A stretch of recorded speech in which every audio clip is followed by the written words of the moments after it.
Padre, en el nombre de Cristo Jesús, gracias te damos una vez más, Señor, porque podemos estar aquí reunidos juntos delante de ti, poniéndonos, Señor, en tu presencia para pedirte en el nombre de Cristo que ese gran favor y esa gran misericordia que tú tienes con nosotros, pues primero agradecértela y segundo, pues rogártela para que siempre estemos en ese camino y que nos ayudes en todo tiempo a honrarte, en todo tiempo a seguirte, en todo tiempo a obedecerte, en todo tiempo a ser buenos hijos para ti, Señor.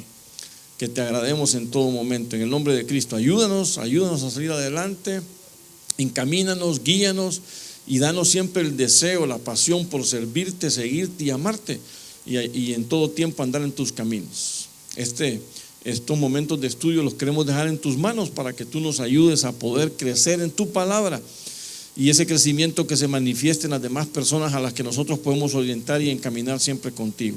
En el nombre de Cristo Jesús, gracias te damos, Señor. Amén y amén. Bueno, acompáñeme para que quiero hacer algo rápido y que no se nos vaya mucho el tiempo. Bueno, quiero que me acompañe en el libro de 2 de Tesalonicenses capítulo 2 verso 1. Si ustedes se recordarán, hemos estado estudiando estos textos.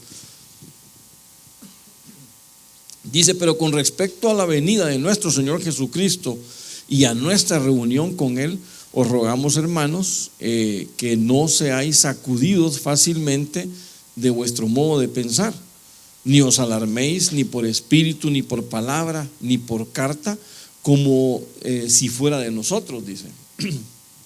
En el sentido de que el día del Señor ha llegado. El verso 3 dice: que nadie os engañe en ninguna manera, porque no vendrá sin que primero venga la apostasía y sea revelado el hombre de pecado, el hijo de perdición.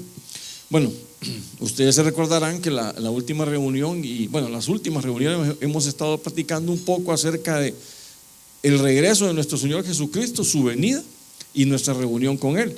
Pero ¿qué es lo que hemos hablado? Acerca de las advertencias que el apóstol Pablo nos ha marcado aquí justamente en estos textos de Tesalonicenses.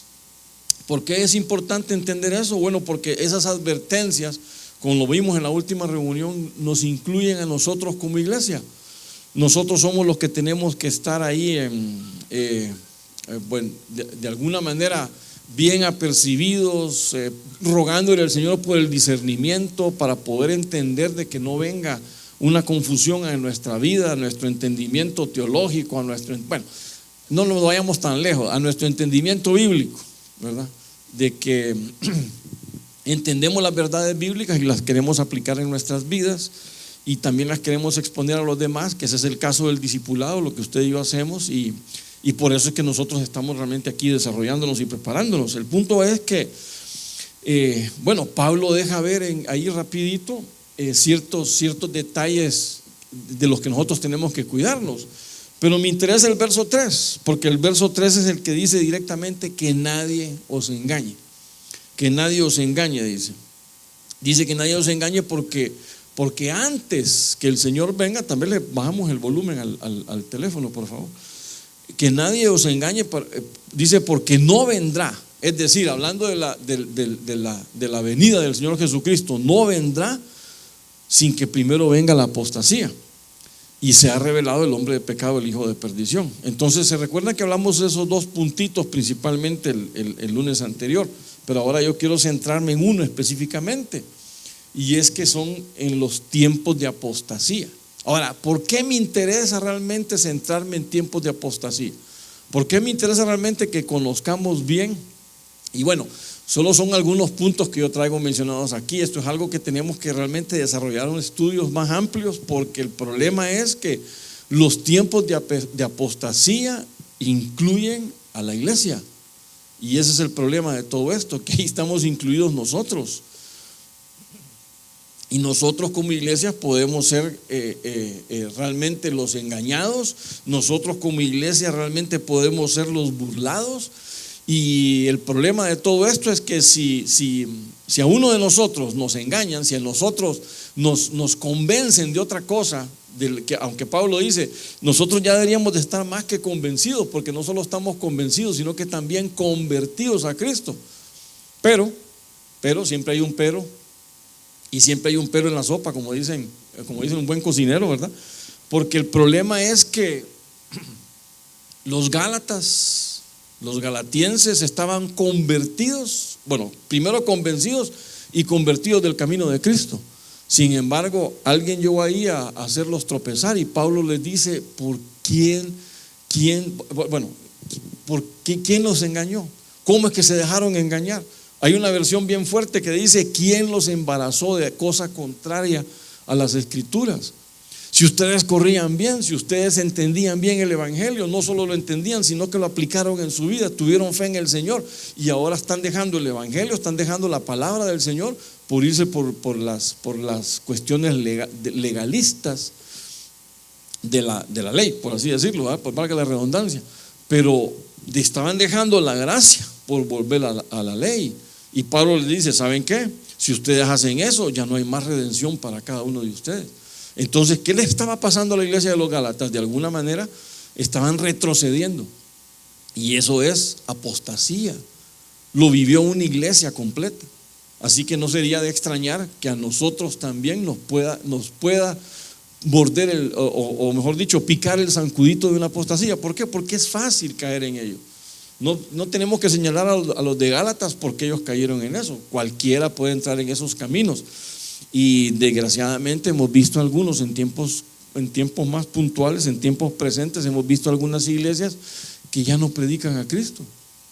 Hablan de cualquier cosa, muy bonitos con la enseñanza, pero ya no es bíblica, ya no es cristocéntrica. Ya Cristo ya no entusiasma, ya no emociona. Y claro, aquí no estamos para señalar a nadie. Cada quien tendrá que tener su oído, su discernimiento de parte del Espíritu para poder desarrollar, para poder vivir pues como el Señor quiere que vivamos, ¿no?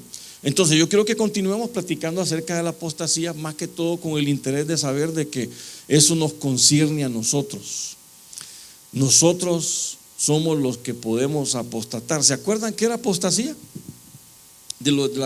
Yo sé que no se las puse en la presentación, pero sí lo platicamos. Apostasía es directamente dar carta de divorcio, es volver atrás, es decir, ¿sabes qué, Señor? A mí ya no me emocionas, así que voy a buscar otra cosa que sí me emocione, aunque el evangelio no es por emoción, ¿verdad?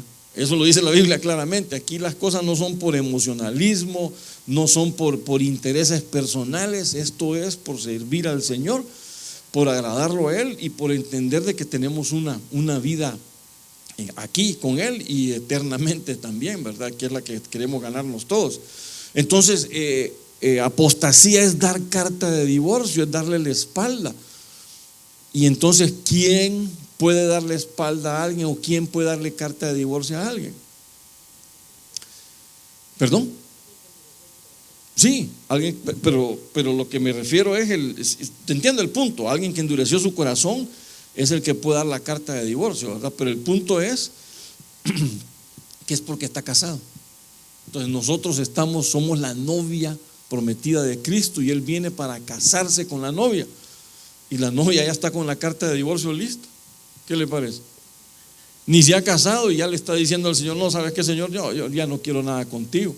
Fíjese que la mayoría de los divorcios, cuando no tienen un tema es decir, por aquí anda una hermana que es abogado, ¿verdad? Estábamos platicando ahorita y yo lo que he escuchado es que cuando hay una pareja que se va a divorciar, van de un juez y el juez dice, ¿por qué causa te vas a divorciar? Pues mire, juez, que yo me quiero divorciar porque este es muy panzón.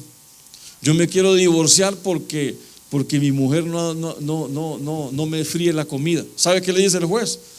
Eso no es causal de divorcio. Ahora, entonces, ¿qué hacen ahora para divorciarse aunque no haya causal de divorcio? Diferencias irreconciliables. Ese es el término, no sé, por ahí está la hermana, no sé qué se me hizo. Si ese es el término que normalmente usan, legal, ¿verdad? Diferencias irreconciliables cuando no hay algo específico por qué divorciarlos. Bueno, no sé, así me lo explicaron una vez, no sé si. ¿Perdón? O causales de divorcio, ¿verdad? Ok, bueno. ¿Cuál es el punto donde lo quiero llevar? Que el problema con la apostasía es que nosotros tratamos de argumentar algo por el cual separarnos de Cristo. Y claro, usted puede decir, hermano, pero yo no voy a hacer eso. Los gálatas no entendían que estaban separándose de Cristo hasta que Pablo se los enseñó y se los explicó. Entonces ese es el punto. Por eso pidámosle al Espíritu Santo que nos dé el discernimiento para poder entender si en el camino que nosotros andamos es el camino correcto que agrada al Señor. Para cuando todos sabemos algo bien claro, el Señor vuelve, amén. El punto es lo que como nos enseñaba el pastor ayer, creo que en el culto de la tarde, vas a poder estar de frente en presencia del Señor, te vas a poder parar estar de pie. Yo sé que todos vamos a ir a los pies con el Señor, pero vamos a poder estar de frente con Él o vamos a salir humillados en su presencia. Depende, es que eso depende, va a depender de qué, del estilo de vida que ha llevado con el Señor. Ahora, yo quiero que me acompañe, porque en los tiempos de apostasía lo primero que vamos a encontrar es negación de Dios. Eso va a ser algo generalizado, negación de Dios, y es algo que nuestro Señor Jesucristo nos enseñó perfectamente bien.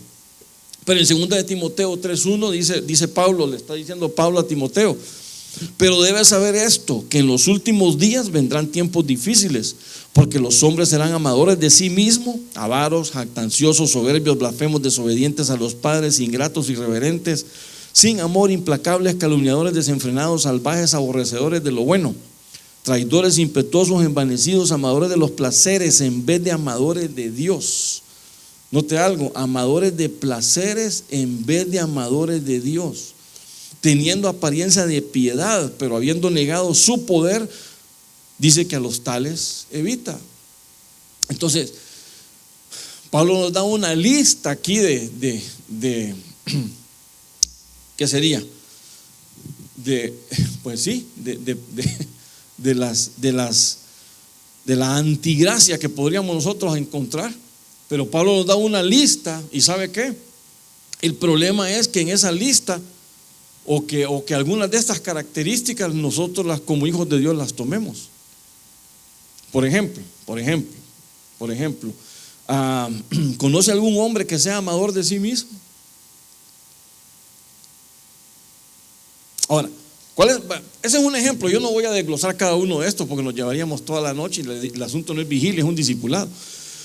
Pero el punto, ¿cuál es? El punto es que cuando hablamos de amadores de sí mismos, cuando la palabra dice que el primer mandamiento es amarás al Señor tu Dios, y el segundo mandamiento, ¿a quién?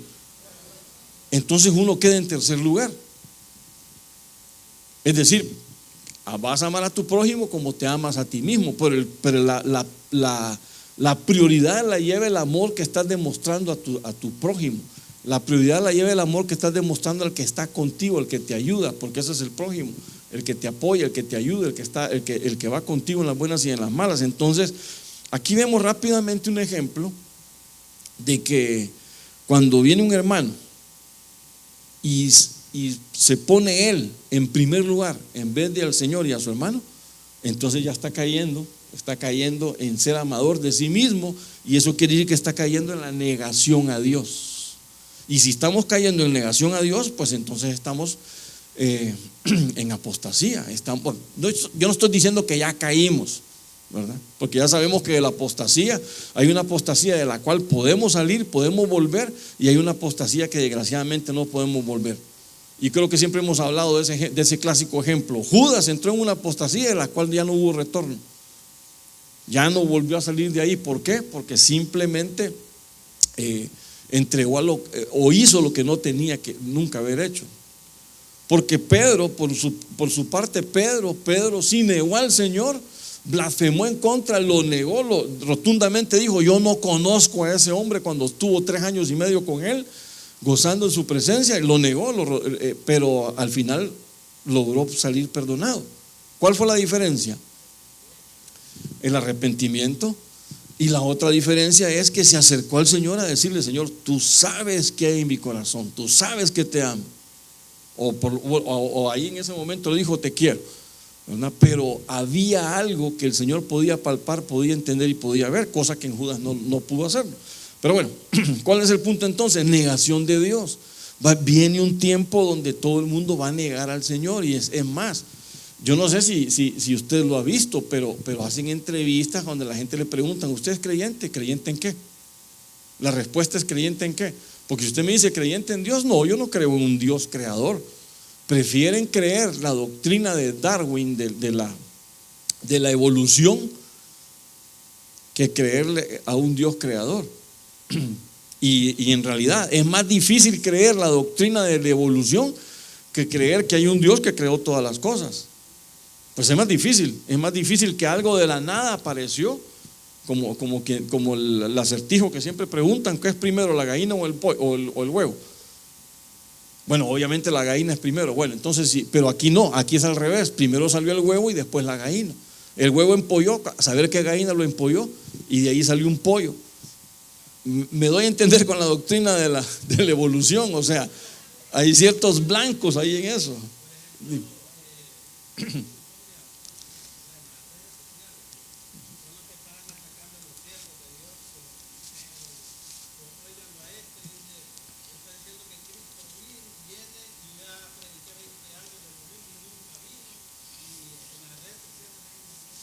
Sí, claro.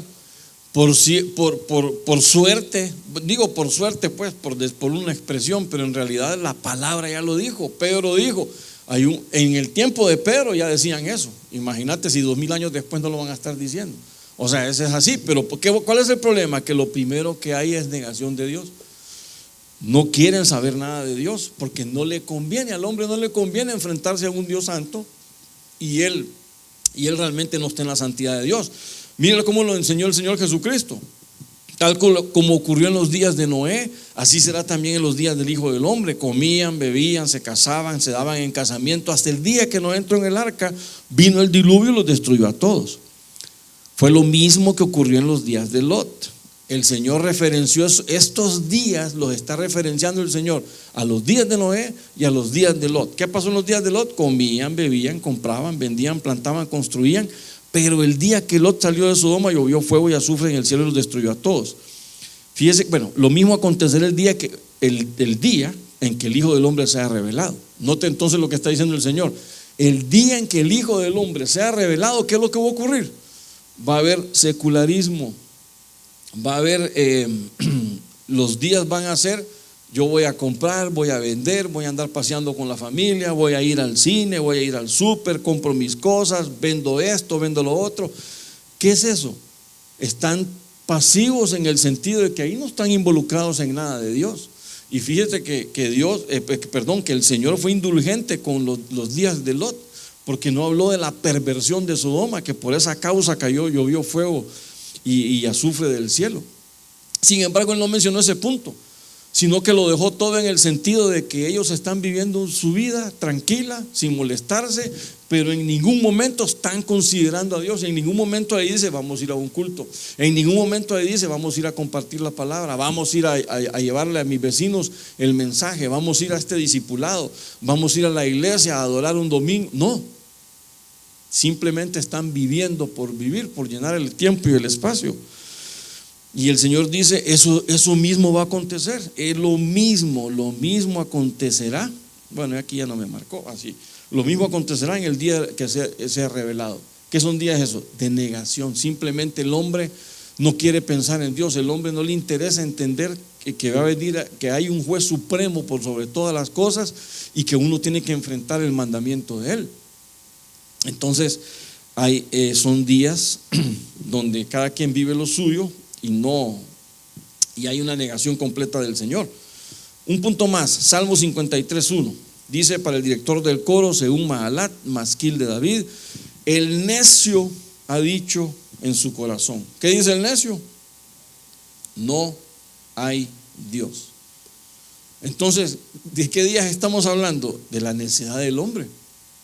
Son días donde el hombre el hombre necio, por supuesto, niega la presencia de Dios, niega que existe un Dios. Y mire, dice que se han corrompido, han cometido injusticias abominables y no hay quien haga el bien. Claro, aquí este es un texto que después lo retoma Isaías también. Dios ha mirado desde los cielos sobre los hijos de los hombres para ver si hay alguno que entienda, alguno que busque a Dios. Y la conclusión es que nadie buscaba al Señor. Nadie buscaba al Señor. Por eso cuando el Señor vino, dice que aún nosotros, cuando en Romanos creo que 5:18 dice que cuando el Señor vino, Nosotros no le buscábamos, nosotros no queríamos nada con Él. Sin embargo, Él por amor, cuando aún éramos pecadores, dice que Él nos amó.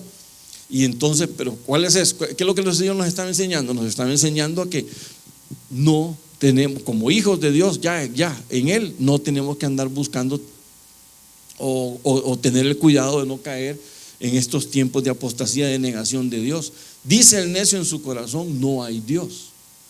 Entonces, esos días de negación de Dios son días de los necios, son días donde se manifiesta un necio.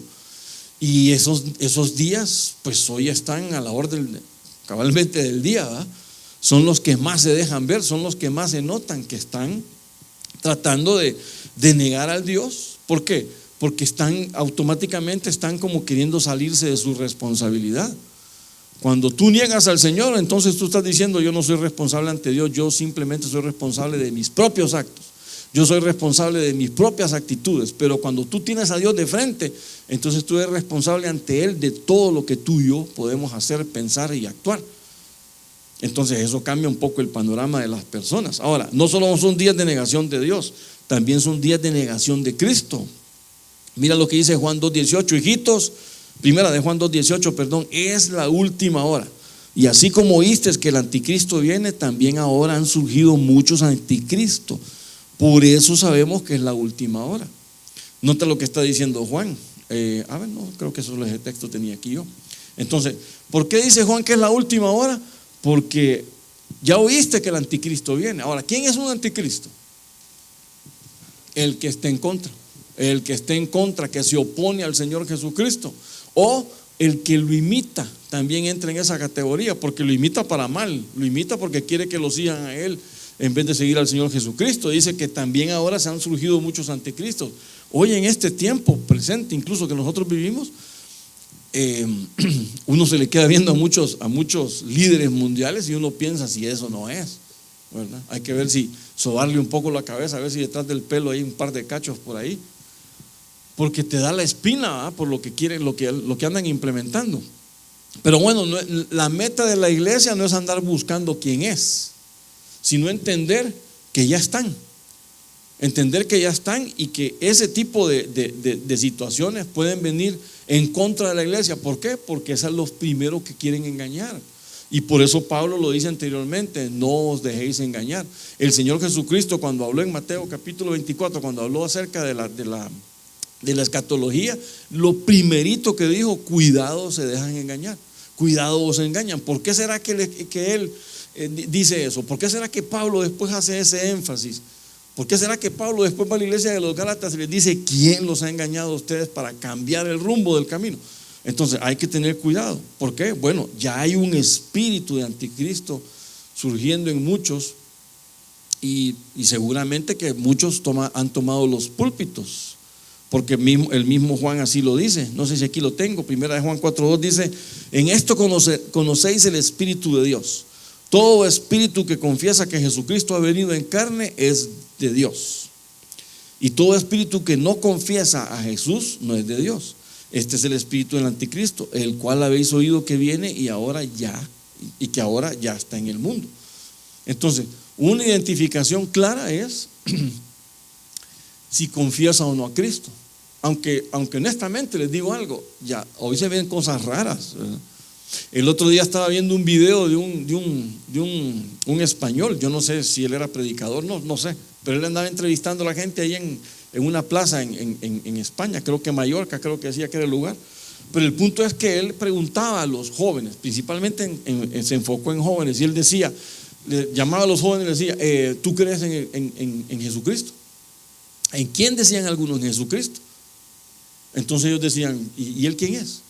¿Quién no va a saber quién es Jesucristo en este tiempo? Simplemente es negación de Cristo. Otros decían: bueno, yo creo que él era un hombre bien intencionado, un hombre que quiso hacer las cosas bien, pero ya murió. Otros decían: no, él es un mito, es una historia.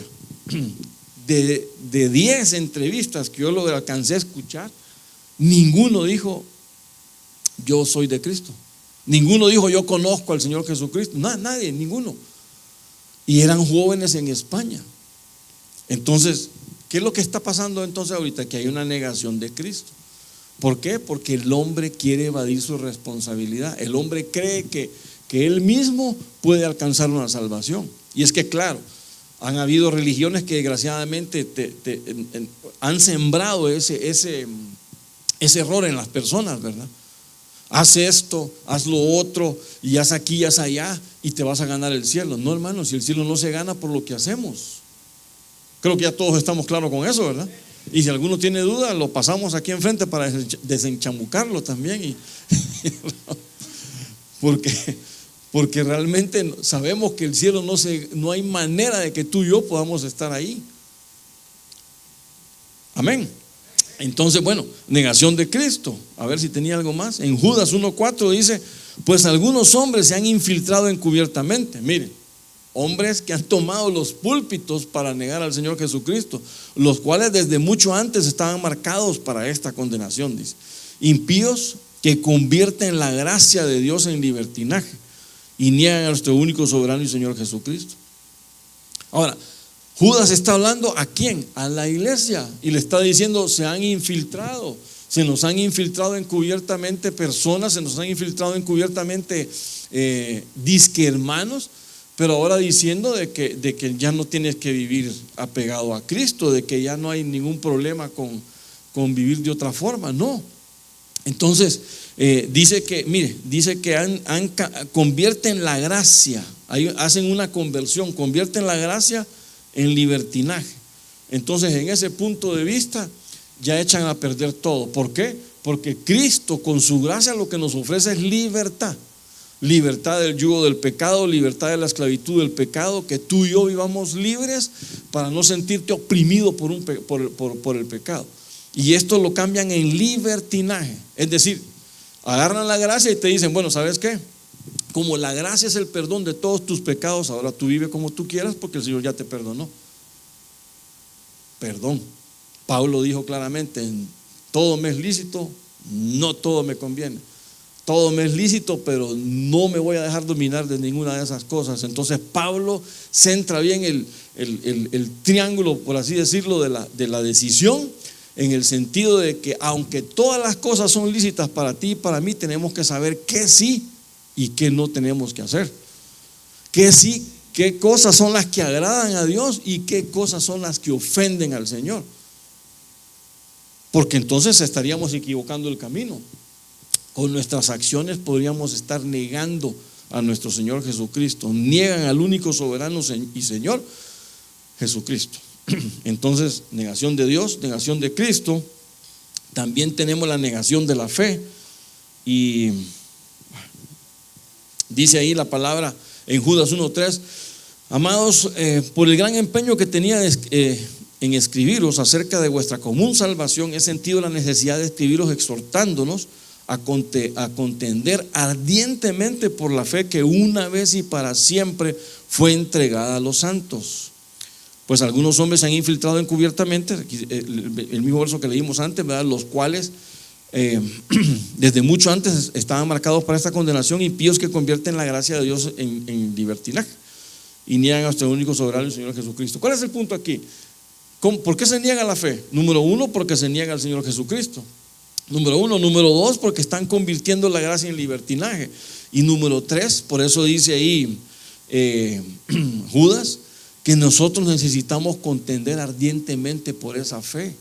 Si tú estás plenamente convencido y convertido de que el Señor es el que te tiene a donde estás y que el Señor te ha llevado, te ha desarrollado, te ha hecho crecer, y tú tienes la experiencia vívida de lo que ha pasado en tu vida y cómo Dios te ha sacado, entonces tú dices: yo tengo que defender mi fe. Yo tengo el argumento cómo defender mi fe. No la estoy defendiendo solo porque sí, la estoy defendiendo porque yo sé que Dios es verdad. Yo sé que el Señor me salvó. Yo sé que el Señor va a volver y vendrá por mí. Hay una casa en el cielo que me está esperando. Hay un nombre en el cielo que ya está registrado y ese es mi nombre que el Señor puso ahí arriba. Entonces, cuando vemos este tipo de cosas, tú dices: no, realmente la fe no es vana. La fe tiene un fundamento, obviamente cuando el fundamento es el Señor. Entonces, visto desde ese punto de vista, estos ¿qué hacen? Niegan la fe. Con sus acciones niegan la fe. Ahora, ojo, ¿De qué estamos? ¿Por qué estoy enfocándome mucho en la apostasía? Porque como les dije al principio, eso también nosotros podemos estar ahí metidos en este barco. Entonces, nosotros como creyentes podemos también caer en el error de negar nuestra fe. Y bueno, tal vez no en el sentido de cambiar la gracia por libertinaje, pero alguna vez usted ha pensado, ni siquiera me levante la mano, ni me diga amén, ni me diga nada, simplemente guárdeselo para usted y ahí en su interior y para el Señor. Pero alguna vez usted ha pensado, Señor, tanto tiempo, ya hasta se me cayeron las tejas estando aquí en la iglesia, Señor, y yo sigo con problemas, sigo con desánimos, sigo a veces con malas actitudes, sigo a veces que no logro superar estas cosas, Señor, ¿será que realmente es cierto todo esto? ¿Alguna vez ha pensado eso? ¿Está falseando su fe? Claro, no estoy diciendo te caíste de la gracia, no. Esperemos que no, ¿verdad? Pero gracias a Dios que no es así tan fácil. Pero el punto ¿cuál es? Que a todos nos llega algún poquitito la duda. Bueno, déjeme decirle algo. Si le entró a Juan el Bautista la duda, le mandó a decir, Señor, ¿eres tú o es que va a venir? Si le entró a Juan la duda, si le entró a Pedro la duda, bueno, a todos los apóstoles les entró la duda también. Hasta el mismo Pablo en algún momento tambaleó.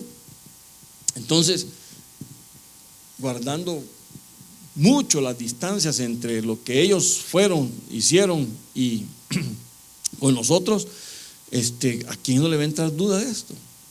Pero por eso es que tenemos que estar apegados a la palabra, porque ¿cuándo nos puede faltar la fe a nosotros? ¿Cuándo es que realmente nos falta la fe? Cuando no estamos expuestos a la palabra. La fe es por el oír y el oír por la palabra de Dios. Si tú y yo nos vamos a la fuente de la vida todos los días de entonces no va a haber ningún problema. El problema es que fallamos en eso. El problema es que fallamos en realmente dedicarnos a nuestro tiempo al Señor en algún momento, y entonces ahí es donde venimos a trastabillar.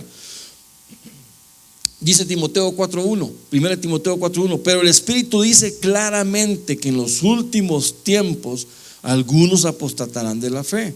Note esto, aquí le está hablando a la iglesia, que el Espíritu le está hablando a la iglesia y dice, ¿sabes qué? Algunos van a apostatar. ¿Y por qué van a apostatar, Señor? Bueno, porque están prestando atención a espíritus engañadores y a doctrinas de demonios, mediante la hipocresía de mentirosos que tienen cauterizada la conciencia. Entonces, note algo.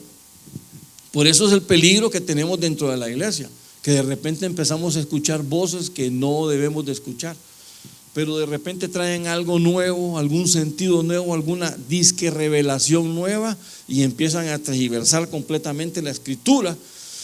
Y ahí es donde, mire, estos son espíritus engañadores.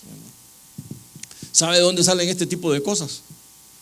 Cuando la gente por alguna razón ha tenido algún problema en la congregación, entonces se pelearon con alguien, qué sé yo, con algún anciano, con el pastor, y entonces se van a otra iglesia o empiezan a escuchar otros predicadores por ahí, y como el otro predicador de repente dice cosas que no escuchabas antes, entonces, este sí sabe de la doctrina, este sí está hablando con la verdad, hermano, y está confundiendo todo la parte de la palabra, prestando atención a espíritus engañadores. O tráeme tu tostador y yo te voy a hacer un milagro hoy. ¿A dónde dice eso la Biblia? Que lo tienen que desarmar la casa a uno para que le hagan un milagro. Espíritus engañadores, sí, hermano.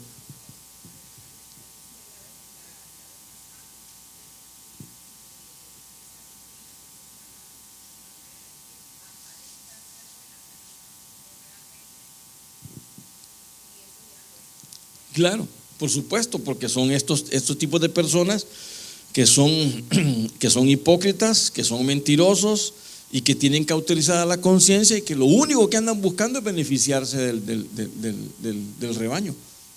Aquí claramente lo está diciendo Pablo, se lo está instruyendo Pablo a Timoteo. El punto es que nosotros podemos caer en esos errores. Por eso vuelvo y repito, apegados a la fuente, apegados a la palabra, pedirle al Señor, Señor, dame discernimiento. Si voy a ponerme a escuchar a otros predicadores, pues dame el discernimiento para saber a quién escuchar y qué escuchar, ¿verdad? como nos enseña nuestro pastor, cuando usted se va a comer un pescado, ¿cómo se lo come? Lo agarra como que si fuese un pedazo de filete. ¿Cómo se lo come? Claro, despacio para irle sacando las espinas, porque por ahí no le va a quedar trabado uno en medio de la garganta.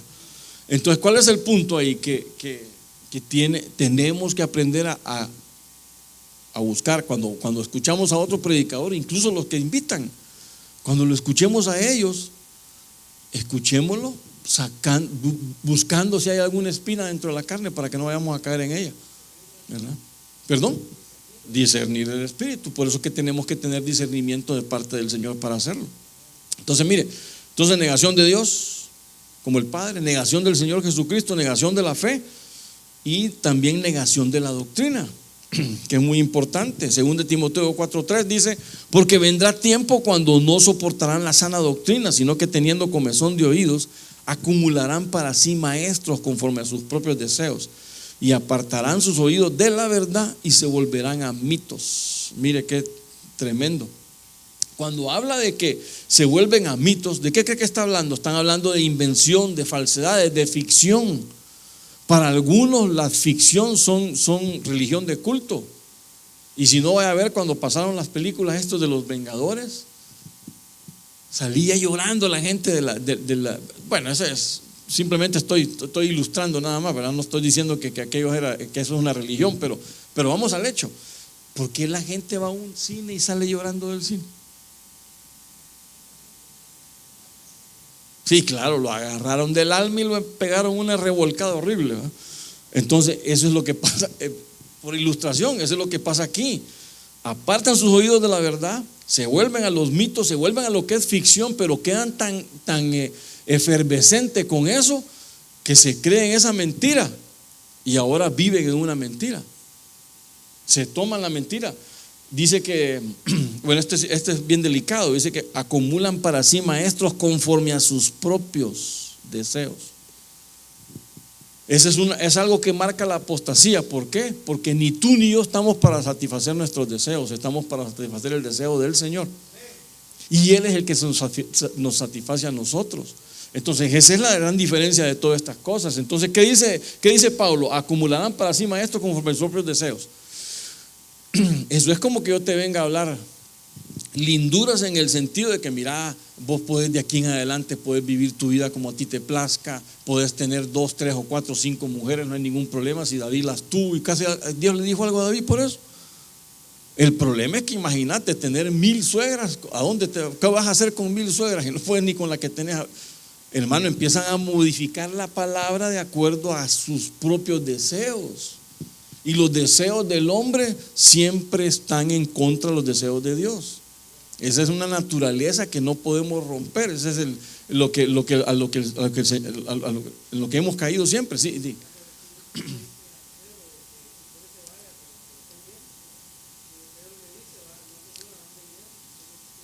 Palabras de vida eterna, sí.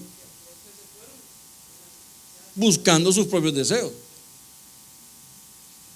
Dice que la palabra les fue muy fuerte. Claro, la palabra no es para acurrucarte, la palabra es para despertarte y para que tú te animes en el camino del Señor. Pero aquí dice que para tus propios deseos es porque entonces quieres satisfacer tu ego, tu alma, tu carne y no satisfacer al Señor. Entonces ahí es donde caemos en graves problemas y entonces estamos negando la doctrina. Negamos a Dios, negamos a nuestro Señor Jesucristo, negamos la fe y negamos también la doctrina del Señor. Ahora, ¿cuál es el problema de negar la doctrina? Bueno, aquí termino. ¿Cuál es el problema de negar la doctrina? Que tu doctrina, ¿doctrina qué es? La creencia que tú tienes que adoptas de un cierto número de las enseñanzas de nuestro Señor Jesucristo. Entonces, ¿cuál es el punto cuando tú dices yo niego la doctrina? Estás negando la palabra del Señor. 1, 2, que estás queriendo hacer lo que tú quieres y no lo que el Señor quiere. Entonces, ese es el detalle de todo esto. Y ahí es donde el Señor no quiere que nosotros caigamos. Amén y amén. Padre, gracias te damos, Señor, porque nos permites poder compartir tu palabra y porque nos permites poder aprender. Y permítenos, Señor, y ayúdanos a poder aprender cada día más y más de ti, porque lo único que nosotros queremos hacer es agradarte. Nunca queremos apartarnos, nunca darte la espalda. Y si en algún momento nos hemos descarriado, Señor, perdónanos y ayúdanos a volver a tu camino. En el nombre de Cristo Jesús, confiamos en que tu Santo Espíritu es el que nos guía y nos ayuda a poder estar siempre bien, agradándote a ti en todo momento. En el nombre de Cristo, amén y amén. Ok, gloria al Señor.